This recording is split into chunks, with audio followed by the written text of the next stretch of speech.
So I thought I'd just do a little thing about punch needle rug hooking. So to start out, you need a punch needle rug hook. So this one I got off Etsy from this company, Hole Punching, and it's adjustable to different heights here, which makes it so the loops on this side can be really small or large, whatever you prefer.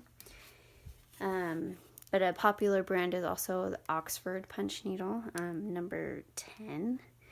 So that's another option. It's just more expensive. The Oxford needle is more expensive.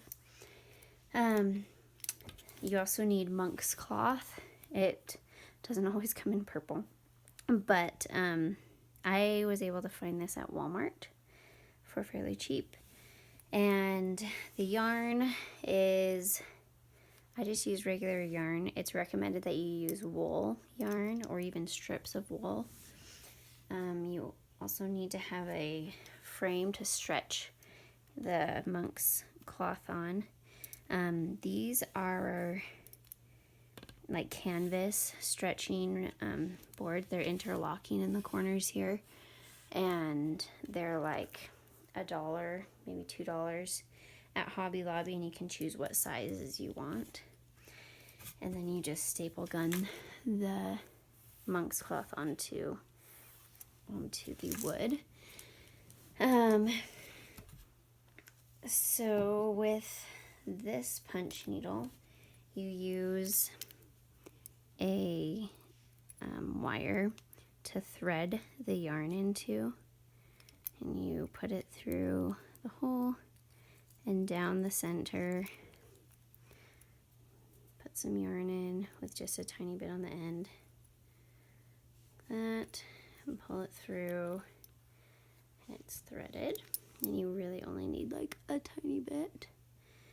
And I'm going to do this leaf right here.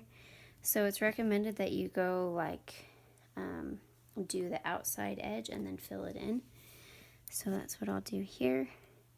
And you just pull it in and out and make sure you have plenty of slack of yarn.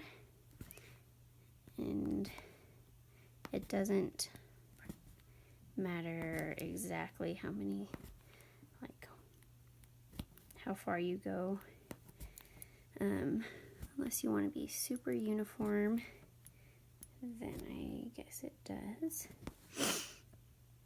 So what this is doing, it's making a loop on the back of the monk's cloth.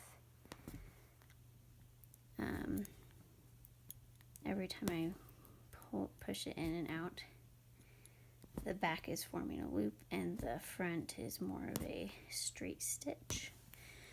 So technically this side is actually the back and the loop side is actually the front, but I've seen people use it both sides as their finished product. Get some more yarn.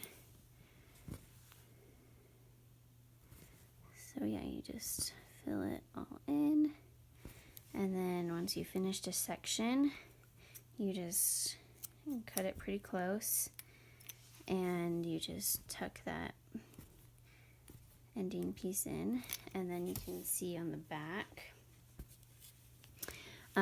these long pieces are the ends that I tucked in. So that's this end that I just barely did. So there's a little tutorial. And then once I'm done, I'll take it off here and I'll put a binding around the outside. So I think I will make it a reversible rug. I could use it on either the loop side or this side, but this side is more detailed, so I kind of like how that shows up a little better than the detail on this side. So anyways, that's a little bit about how to start punch needle rug hooking. Give it a try.